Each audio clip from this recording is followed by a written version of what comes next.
नवऱ्यासाठी आज मटण बनवलं. हळद, मसाला, हिंग, मीठ टाकून मॅरिनेट करून ठेवलं.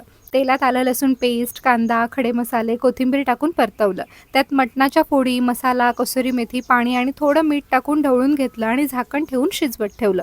एकीकडे वाटण्यासाठी तेलात आलं लसूण पेस्ट, खडे मसाले, कांदा, कोथिंबीर, ओलं खोबरं टाकून छान परतवलं आणि हे मिश्रण थंड होण्यासाठी बाजूला ठेवलं. मग वाटून घेऊ.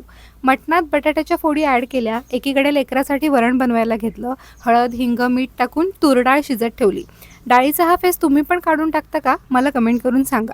मटण शिजत आल्यावर त्यात वाटण टाकलं आणि थोडंसं साजूक तूप. ही रेसिपी आमच्या आईंची आहे. थोडा वेळ आणखी शिजवत ठेवलं. एकीकडे भात ठेवला. थोडंसं मटण आहून न दिलं टेस्ट करायला आणि शिजलंय का बघायला. कोथिंबीर भुरभुरली वरून आणि मटण तयार आहे. लाल तिखट कमी टाकलंय कारण माझ्या नवऱ्याला असंच आवडतं.